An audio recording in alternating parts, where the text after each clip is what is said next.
प्रिय विद्यार्थियों, हम पिछले लेक्चर में बात कर रहे थे जनसंख्या वितरण, विश्व की जनसंख्या और उसके बाद जनसंख्या वृद्धि के कारण निवारण की बात कर रहे थे। आज अपना अगला टॉपिक है और महत्वपूर्ण टॉपिक है। इस टॉपिक में से 2 नंबर का क्वेश्चन निश्चित रूप से आना है, यानी ये टॉपिक 2 नंबर का है। इस टॉपिक से बड़ा प्रश्न तो नहीं आएगा, लेकिन छोटा प्रश्न जरूर आएगा। तो प्रश्न कैसे आएगा, विगत परीक्षाओं में कैसे आया है, उनकी बात करेंगे। और आज का अपना जो टॉपिक है वो है पर्यावरणीय समस्याएं एवं समाधान, एनवायरनमेंट प्रॉब्लम और उसका सॉल्यूशन क्या है, इसकी हम चर्चा करेंगे।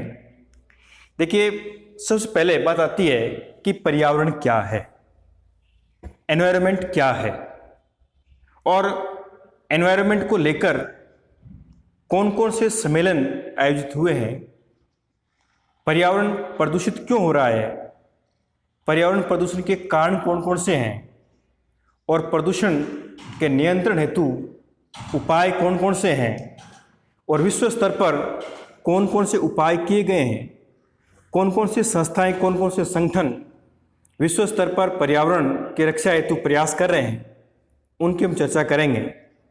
और इसी क्रम में पर्यावरण से उत्पन्न कई समस्याएं हैं, जैसे एसिड रेन, अम्लीय वर्षा, और चीन रेड अलर्ट, इसके अलावा कई और पर्यावरणीय जो गंभीर समस्याएं हैं उनकी भी चर्चा हम इस टॉपिक के माध्यम से करेंगे। तो देखिए, सबसे पहले हमें समझना है कि पर्यावरण क्या है।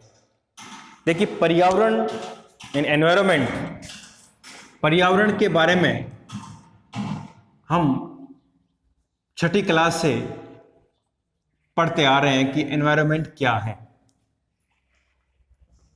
देखिए, पर्यावरण इस शब्द का निर्माण 2 शब्दों से हुआ है, जिसमें परि और आवरण, 2 शब्दों का मिश्रण है ये, परि प्लस आवरण। परि और आवरण को मिला दें और उसी का नतीजा पर्यावरण है। देखिए, पर्यावरण जिसका जो शाब्दिक अर्थ है, शाब्दिक अर्थ की मैं बात करूं, इसके शाब्दिक अर्थ की मैं बात करूं तो इसका शाब्दिक अर्थ होता है बाहरी आवरण। बाहरी आवरण, ये इसका शाब्दिक अर्थ है, किसका? पर्यावरण का। या ये कहते हैं हमारे चारों ओर का जो आवरण है, हमारे चारों ओर का जो परिकोटा है, परकोटा इसको बोलते हैं, आवरण, परकोटा, कवर, कवच, हमारे चारों तरफ गैसीय पदार्थों का आवरण है और ये आवरण ही पर्यावरण कहलाता है। और ये पर्यावरण में विभिन्न प्रकार की गैसें जो हमारे लिए और इस धरती पर रहने वाले जीव जंतुओं के लिए एक रक्षा कवच का कार्य करती है। तो देखिए, जिस प्रकार पर्यावरण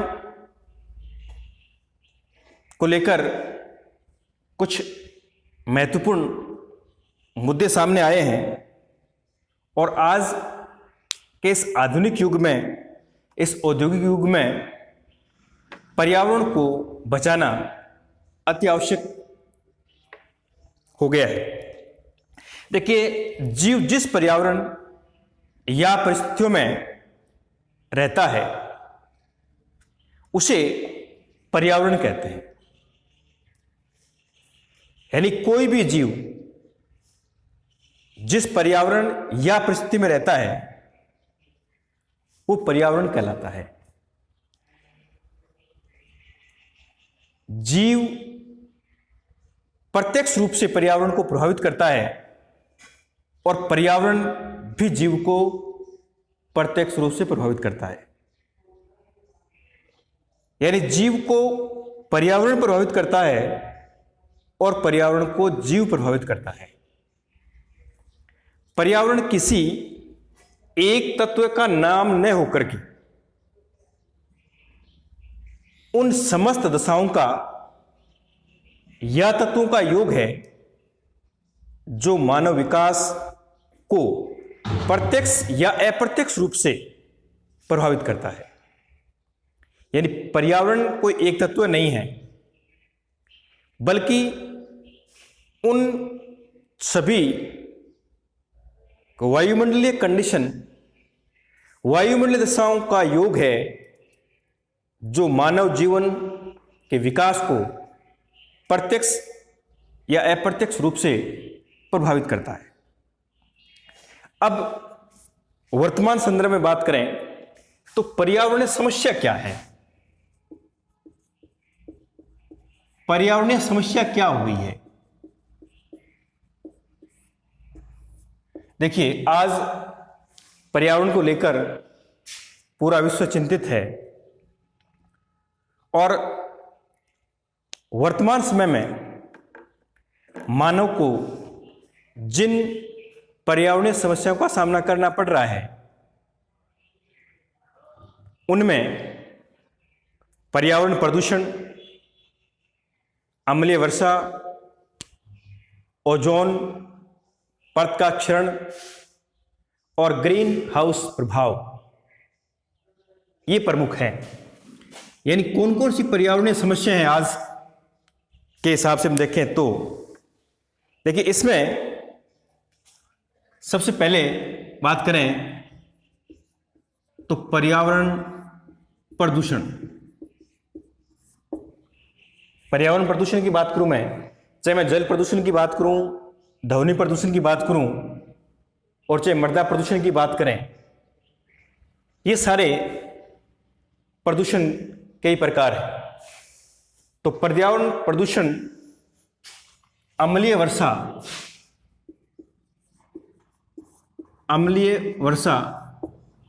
ये भी एक पर्यावरणीय समस्या है। ओजोन परत का क्षरण, ओजोन परत का क्षरण, और इसके अलावा मैं बात करूं तो वह है ग्रीन हाउस प्रभाव। ग्रीन हाउस प्रभाव, ये सारे के सारे जो मुद्दे हैं ये पर्यावरणीय समस्या से संबंधित मुद्दे हैं। चाहे हम बात कर लें ध्वनि प्रदूषण की, जल प्रदूषण की, वायु प्रदूषण की, चाहे हम बात कर लें अम्लीय वर्षा की, चाहे हम बात कर लें ओजोन परत के क्षरण की, और चाहे बात कर लें ग्रीन हाउस प्रभाव की, ये आज दुनिया में पर्यावरण को लेकर बड़ी समस्याएं हैं। अब प्रश्न ये बनता है कि पर्यावरणीय समस्याएं और पर्यावरणीय समस्या से उत्पन्न कौन कौन सी समस्याएं हैं? पर्यावरण प्रदूषित हो गया, उसके बाद में कौन कौन समस्याएं सामने आती हैं? देखिए, मानव और प्रकृति के मध्य असंतुलन बढ़ने से, मानव और प्रकृति के मध्य असंतुलन बढ़ने से कई प्राकृतिक प्रकोप, और प्राकृतिक प्रकोप की मैं बात करूं तो उसमें भूकंप एक प्राकृतिक प्रकोप है।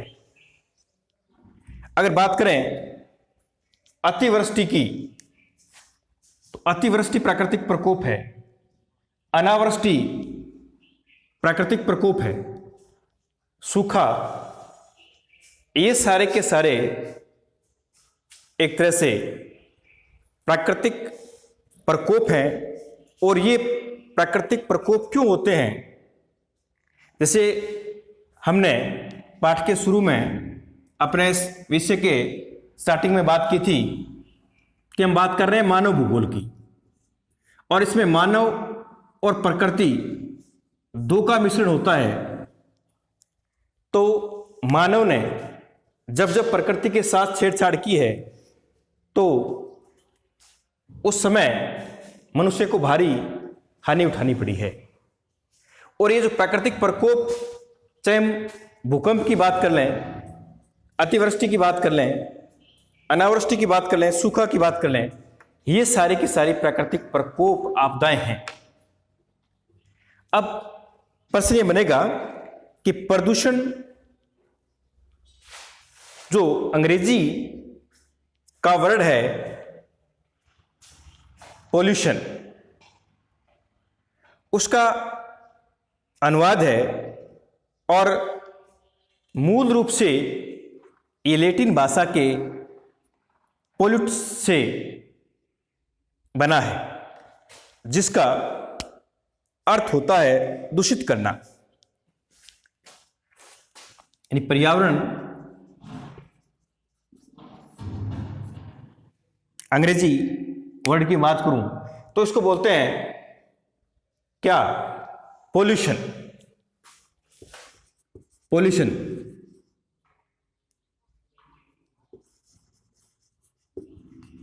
पोल्यूशन अंग्रेजी वर्ड पोल्यूशन, और इसका अनुवाद जो मूल रूप से लैटिन भाषा के शब्द, मूल रूप से लैटिन भाषा के जो शब्द है पोल्यूटस से बना है, पोल्यूटस से बना है, से बना है, जिसका अर्थ होता है दूषित करना। इसका अर्थ है दूषित करना। ये इसका शाब्दिक अर्थ है। किसका? पोल्यूशन का। दूषित किसको करता है? ये हमारी पृथ्वी के चारों ओर का जो आवरण है, उस आवरण को ये दूषित करता है, और उस आवरण को दूषित करने से कौन कौन से प्रभाव देखने को हमें धरती पर मिलते हैं, उस सब की हम बात करेंगे। अब एक प्रश्न बन गया कि ये पर्यावरण प्रदूषण है क्या? किसका नाम है पर्यावरण प्रदूषण? देखिए, पृथ्वी पर वायु, जल, पृथ्वी पर वायु और जल, वायु और जल, ये दो महत्वपूर्ण चीजें कहते हैं, या ये दो महत्वपूर्ण फैक्ट हैं।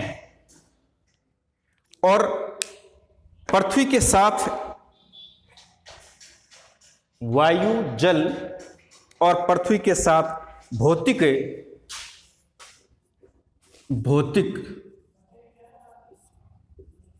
पृथ्वी के भौतिक, रासायनिक,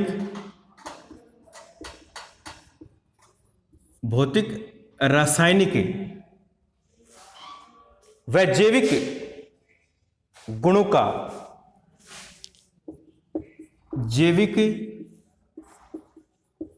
का, नकारात्मक, सकारात्मक जो परिवर्तन होता है, ये परिवर्तन ही प्रदूषण कहलाता है। एक बार फिर समझ लें, वायु, जल, पृथ्वी के भौतिक, रासायनिक, जैविक गुणों में नकारात्मक परिवर्तन ही प्रदूषण कहलाता है। नकारात्मक परिवर्तन ही प्रदूषण कहलाता है। अब इस प्रदूषण के पीछे कौन कौन से कारण हैं, किन किन कारणों से यह प्रदूषण होता है? देखिए, धरती पर चाहे हम जल प्रदूषण की बात करें, ध्वनि प्रदूषण की बात करें, और चाहे मृदा प्रदूषण की बात करें, कारण बहुत सारे हैं। लेकिन मुख्य कारणों की बात कर रहा हूं औद्योगिक, तकनीकी एवं बढ़ती हुई जनसंख्या के कारण, यानी प्रदूषण के कारण, प्रदूषण के कारण की मैं बात करूं, औद्योगिक,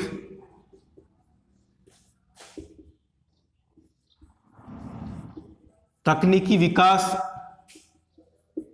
और बढ़ती जनसंख्या,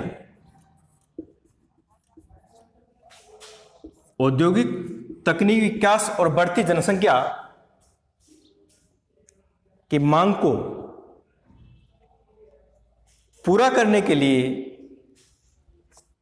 मानव प्राकृतिक संसाधनों का अत्यधिक विदोहन करता है और अत्यधिक या तेज गति से जो विदोहन करता है वो विदोहन प्रदूषण के लिए मुख्य कारण होता है। देखिए, आज कल कारखाने और टेक्नोलॉजी का विकास हमने कर लिया। क्यों किया? हमने उद्योग क्यों लगाए? तकनीकी क्यों विकसित की? इसका कारण बढ़ती हुई जनसंख्या। बढ़ती हुई जनसंख्या के भरण पोषण के लिए, उनकी विभिन्न आवश्यकताओं की पूर्ति के लिए हमने उद्योगों की स्थापना की, तकनीकी का सहारा लिया और परिणाम यह हुआ कि प्रदूषण बढ़ गया। चाहे वो प्रदूषण ध्वनि प्रदूषण हो, चाहे वो जल प्रदूषण हो और चाहे वायु प्रदूषण हो। तो इन सब कारणों की वजह से प्रदूषण का जन्म हो गया और उस प्रदूषण ने हमारे लिए बहुत बड़ी समस्या खड़ी कर दी। तो आज इस प्रदूषण के संदर्भ में कुछ महत्वपूर्ण प्रश्नों की बात कर रहा हूं। जैसे छोटा प्रश्न पूछे इस टॉपिक से संबंधित है कि अम्लीय वर्षा का पीएच मान कितना होता है? अम्लीय वर्षा का पीएच मान,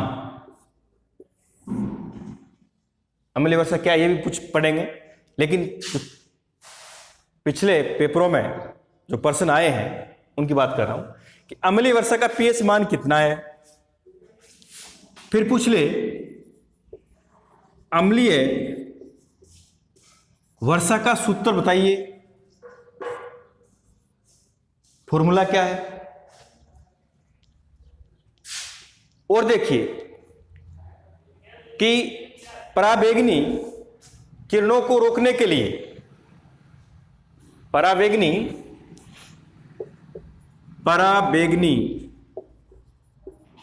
किरणों को रोकने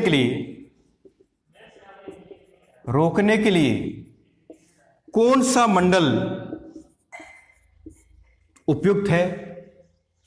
यह भी महत्वपूर्ण प्रश्न बनता है। इसी प्रकार प्रथम विश्व जलवायु सम्मेलन कब किया गया? प्रथम विश्व जलवायु सम्मेलन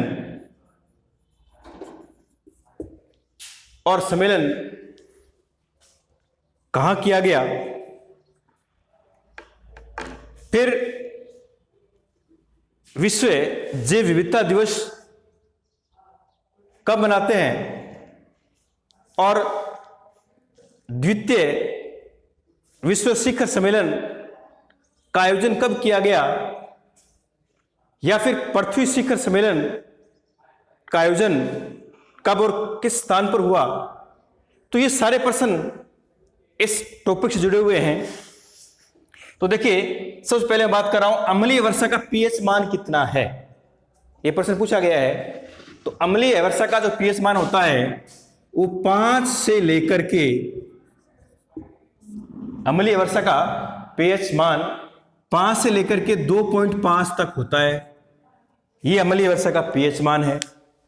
अगर अम्लीय वर्षा के सूत्र की बात करूं तो इसका सूत्र है H2SO4, ये इसका फॉर्मूला है। परावैंगनी किरणों को रोकने के लिए कौन सा मंडल है, और इस मंडल को आप छठी क्लास से पढ़ते आ रहे हैं कि ओजोन मंडल, ओजोन परत हमारी धरती का, हमारे पर्यावरण का छाता है, छतरी है। तो ओजोन मंडल को क्या मानते हैं? रक्षा कवच मानते हैं, छतरी मानते हैं, धरती का सुरक्षा कवच मानते हैं। तो इसका उत्तर हो जाएगा ओजोन मंडल। ओजोन मंडल। फिर प्रश्न कि प्रथम विश्व सम्मेलन कहां किया गया? तो यह सम्मेलन जेनेवा में संपन्न हुआ। अगर पृथ्वी शिखर सम्मेलन की बात करूं, यह प्रश्न भी कई बार पूछा गया। पृथ्वी शिखर सम्मेलन 1992 में ब्राजील का सबसे बड़ा शहर रियो डी जेनेरो,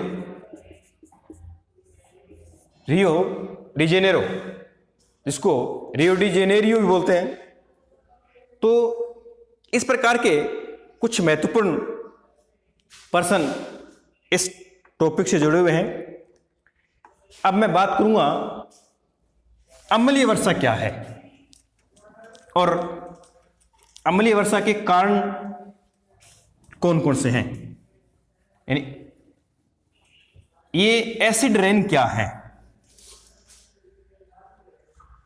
अम्लीय वर्षा,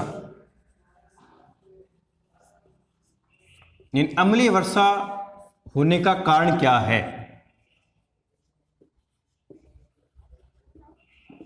देखिए, आज बड़े बड़े जो महानगर हैं उनमें सैकड़ों औद्योगिक इकाइयां हैं, और उन औद्योगिक इकाइयों से निकलने वाला धुआं,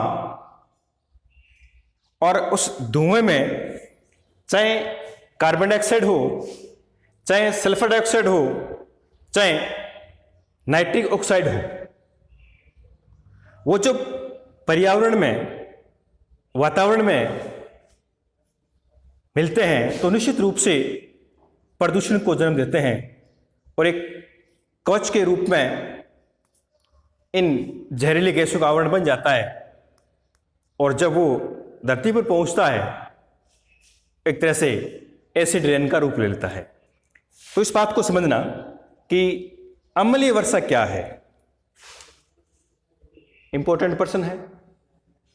देखिए, अम्लीय वर्षा, इसके बारे में थोड़ी सी चर्चा कर रहा हूं कि जब कुछ विशिष्ट उद्योग, या कहते हैं कुछ विशेष प्रकार के उद्योग, विशेष प्रकार के कल कारखाने, बड़ी बड़ी फैक्ट्रियां, विशेष फैक्ट्रियां जो हैं, उनके उत्पादन क्रिया में वायुमंडल में उत्सर्जित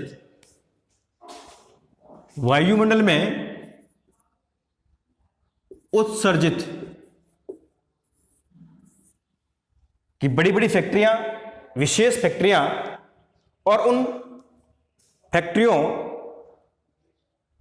से उत्पादन क्रिया में वायुमंडलीय उत्सर्जन से, या वायुमंडल में उत्सर्जित CO2, carbon dioxide, sulphur dioxide और नाइट्रिक ऑक्साइड, एक बार फिर सुन लें कि बड़ी बड़ी फैक्ट्रियां, विशेष फैक्ट्रियां जो उत्पादन करते हैं विभिन्न प्रकार की वस्तुओं का, तो जब वो उत्पादन करती हैं वस्तुओं का, कच्चे माल से तैयार माल में बदलती हैं, तो कच्चे माल से तैयार माल में बदलने के साथ साथ वो कुछ और उत्पाद भी, और उत्सर्जन भी वायुमंडल में करती हैं, जिसमें CO2 carbon dioxide gas, sulphur dioxide और इसके अलावा नाइट्रिक ऑक्साइड, ये तीन चीजें जब वायुमंडल में मिलती हैं तो निश्चित रूप से वायुमंडल को प्रदूषित करती हैं। और जब ये जल के साथ में, जल का मतलब है कि वायुमंडल में जलवाष्प होता है, तो जल के साथ या जलवाष्प और वर्षा जल के साथ मिलकर के ये धरातल पर गिरती हैं। जलवाष्प और जल के साथ धरातल पर गिरती हैं और ये वर्षा, ये कहते हैं, यह प्रक्रिया अम्लीय वर्षा कहलाती है। सीधी सी कहानी यह है कि विशेष प्रकार के उद्योग जो उत्पादन करते हैं, तो वो उत्पादन करने के दौरान उत्सर्जित करने वाले, उत्सर्जित क्या करते हैं? कार्बन डाइऑक्साइड, सल्फर डाइऑक्साइड और नाइट्रिक ऑक्साइड, ये जलवाष्प के साथ मिलकर के धरती पर पहुंचते हैं और इस प्रकार की वर्षा अम्लीय वर्षा कहलाती है। अब कारण क्या है? देखिए, दो महत्वपूर्ण कारण हैं अम्लीय वर्षा के। पहला कारण है कि स्वचालित वाहन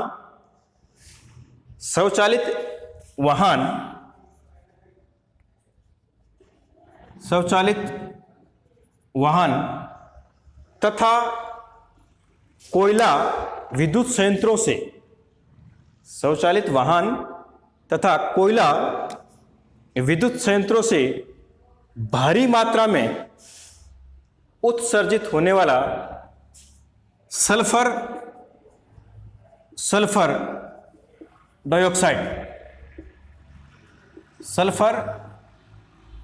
डाइऑक्साइड और दूसरा जीवाश्म ईंधन के रूप में, जीवाश्म यानी इसमें भी वही कोयला और पेट्रोल, जीवाश्म ईंधन के रूप में उत्सर्जित होने वाला सल्फर डाइऑक्साइड। देखिए, कुल मिला के बात यह है, चाहे वो पेट्रोल के जलने से और चाहे वो कोयले के जलने से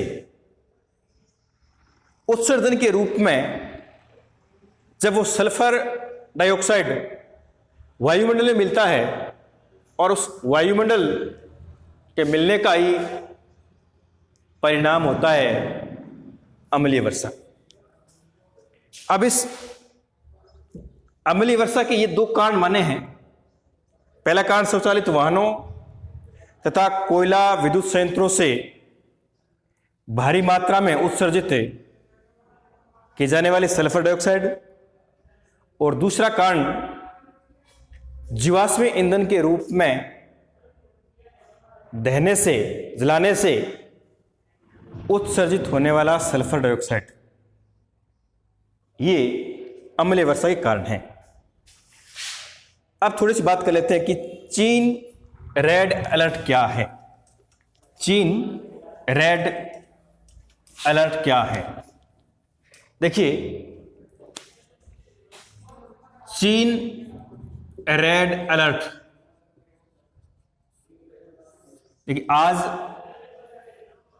दुनिया के नक्शे में चीन औद्योगिक इकाइयों में, औद्योगिक विकास में, तकनीकी में अग्रणी राष्ट्र है। और सामान्य सी बात है कि जहां औद्योगिक इकाइयां ज्यादा हो तो वहां कार्बन डाइऑक्साइड का, सल्फर का और नाइट्रस ऑक्साइड का उत्सर्जन अधिक होता है। तो ये चीन रेड अलर्ट क्या है? ये बात है 30 नवंबर 2015 की। 30 नवंबर 2015 की घटना ही चीन की। 30 नवंबर 2015 को चीन के 23 नगरों में, 23 नगरों में हुआ क्या? 5.3 लाख 5.3 लाख जो वर्ग किलोमीटर क्षेत्र था, 5.3 लाख वर्ग किलोमीटर क्षेत्र,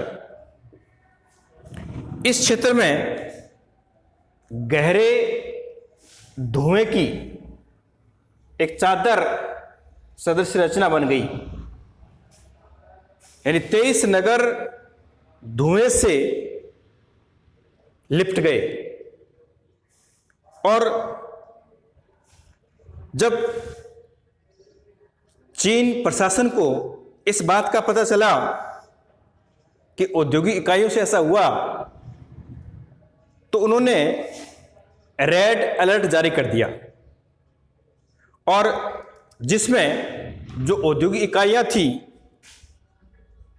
जो कल कारखाने थे, औद्योगिक इकाइयों को बंद कर दिया गया पूर्णतः कुछ समय के लिए, और 200